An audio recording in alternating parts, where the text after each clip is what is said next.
విజయ్ గారు అసలు అంటే కేబీఆర్ పార్క్ అనేది హైదరాబాద్‌కు గుండె లాంటిది, ఒక లివర్ లాంటిది. ఇక్కడ చుట్టుపక్కల మొత్తం ఆల్రెడీ చెట్ల కొట్టివేత జరిగింది.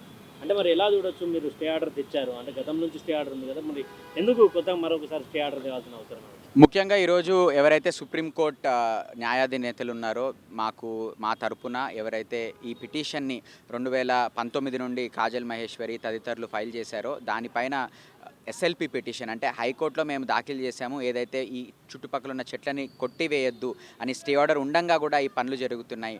దీనిపైన మేము హైకోర్టుని సంప్రదిస్తే హైకోర్టు వెకేషన్కి వెళ్ళిన కారణాన మేము సుప్రీంకోర్టులో ఎస్ఎల్పి పిటిషన్ ఫైల్ చేసి ఈరోజు మా మాకు లాయర్గా మమ్మల్ని రిప్రజెంట్ చేసిన మిస్టర్ వివేక్ రెడ్డి గారిని కూడా మేము ధన్యవాదాలు తెలియజేస్తున్నాం. At the same time supreme court జస్టిస్లు ఎవరైతే మాకు తీర్పునిచ్చారో వాళ్ళకు కూడా మేము ధన్యవాదాలు తెలియజేస్తున్నాం.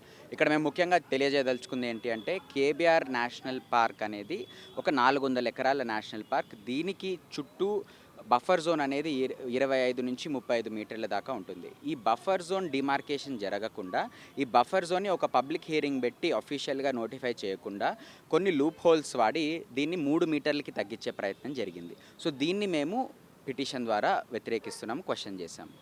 సో ఇటువంటి లీగల్ ప్రాసెస్ ఫాలో అవ్వకుండా ఈరోజు సుమారు 1000 దాకా చెట్లను కొట్టిపడేశారు ఆల్రెడీ. ఇంకా 900 చిల్లర చెట్లని కొట్టేసే ప్రయత్నంలో వీళ్ళు పనిచేస్తున్నారు.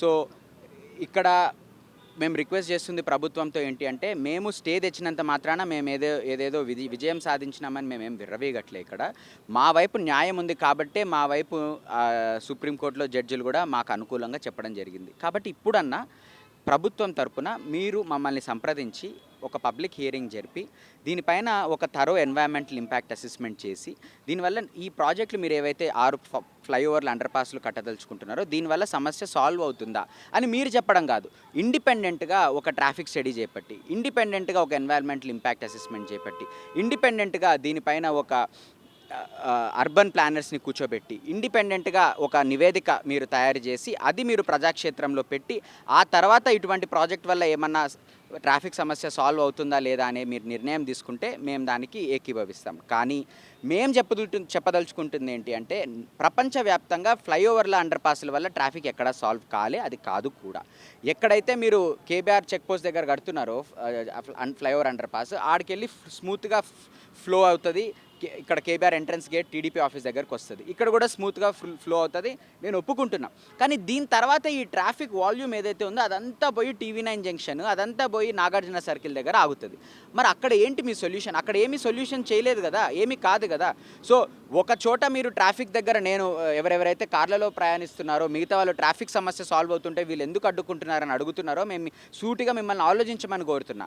మీరు చెక్ పోస్ట్ జంక్షన్ దగ్గర 10 నిమిషాలు వెయిట్ చేసినారు అనుకుందాం, దాని తర్వాత కేబీఆర్ జంక్షన్ దగ్గర 10 నిమిషాలు వెయిట్ చేసినారు అనుకుందాం, ఆ తర్వాత పోయే జంక్షన్ దగ్గర కూడా మీరు అంతే సమయం వెయిట్ చేస్తారు. ఎందుకంటే ట్రాఫిక్ అనేది సెగ్రిగేట్ అవుతుంది, బ్యాచులు లెక్కబోతుంది. కానీ మీరు అదే బ్యాచులు లేకుండా మీరు అదే ఫ్రీ ఫ్లో పెట్టేసినారంటే ఈ ట్రాఫిక్ అంతా పోయి 30 నిమిషాలు మీరు ఏదైతే ముందు వెయిట్ చేస్తున్నారో డిఫరెంట్ జంక్షన్స్లో, అదే 30 నిమిషాలు ఇప్పుడు మీరు రాబోయే నెక్స్ట్ జంక్షన్ దగ్గర వెయిట్ చేయాల్సి వస్తుంది. సో ట్రాఫిక్ అనేది ఓవరాల్గా మీ పాయింట్ ఏ టు మీ పాయింట్ బి మీ గమ్యంకి వెళ్ళే సమయం చేంజ్ అవ్వదు, మధ్యలో అక్కడక్కడ తాత్కాలికంగా మీకు ఉపశమనం వస్తుంది. సో ఇది రియల్ డెవలప్మెంట్ కాదు. ఇది కేవలం కాంట్రాక్టర్లకి కాంట్రాక్ట్లు ఇచ్చుకోవడానికి ఉపయోగపడుతుంది, రిబ్బన్లు కట్ చేసుకోవడానికి ఉపయోగపడుతుంది. కానీ ఇది సాల్వ్ చేయదు ట్రాఫిక్ ప్రాబ్లమ్ని ఏవి సాల్వ్ చేస్తాయి? మీరు ప్రజా రవాణా సంస్థని బాగు చేస్తే, హైటెక్ సిటీలో ఉన్న మెట్రో స్టేషన్ని కొండాపూర్, గచ్చిబౌలి, కోకాపేట్, JNTUకి తరలిస్తే, దాని తర్వాత బస్సుల సంఖ్య పెంచితే, దాని తర్వాత ట్రీ కవర్ పెంచి నడిచే వాళ్ళకి మీరు ఉపశమనం కలిగిస్తే, మెట్రో స్టేషన్లకు దగ్గర నుంచి ఫీడర్ బస్సెస్ అని చిన్న బస్సెస్ బస్తీలకు వెళ్ళగలిగితే, ఈ విధంగా తమ సొంత వాహనాలు వద్దు, మనం ప్రజా రవాణా సంస్థలో వెళ్తే టైంకి బస్సులు వస్తాయి, టైంకి ఫీడర్ బస్సులు వస్తాయి, మనము ఫుట్పాత్లో క్రాస్ చేయొచ్చు, ఈ కాన్ఫిడెన్స్ కనుక మీరు జనాల్లో కలిగిస్తే వాళ్ళు తమ వెహికల్స్ని ఇంట్లలో వదిలిపెట్టి మెట్రోల్లో వస్తారు. ఇప్పుడు నేను మాస్టర్స్ చేసి చదివిన యూనివర్సిటీ కొలంబియా యూనివర్సిటీ, న్యూయార్క్, అటువంటి మహానగరంలోనే ఒక ఫ్లైఓవర్, ఒక అండర్ పాస్ లేదు సిటీ మధ్యలో. ఎందుకు? వాళ్ళకి కట్టలేకనా, వాళ్ళకి నైపుణ్యత లేకనా, వాళ్ళకి తెలివి లేకనా? వాళ్ళకి తెలుసు కాబట్టి అక్కడ అద్భుతమైన మెట్రో కట్టినారు. ఇప్పుడు మన ముఖ్యమంత్రి గారు కానీ ఎవరెవరైనా సియోలని, టోక్యో అని ఎక్కడెక్కడికి పోయినా వాళ్ళు ఎందుకు, సింగపూర్ పోయినా ఎందుకు వాళ్ళు మెట్రో వాడుతున్నారు? ఎందుకు వాళ్ళు అక్కడ బస్సులు వాడుతున్నారు? ఎందుకంటే టైంకి వెళ్తామని తెలుసు.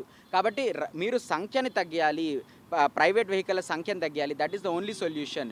ఇప్పుడు స్టే ఆర్డర్ వచ్చింది కాబట్టి చెట్లను నరకడానికి వీల్లేదు. చెట్లను నరికితే మేము అక్కడ మానవాహారంగా నిలబడి అడ్డుకుంటామని తెలియజేస్తున్నాం.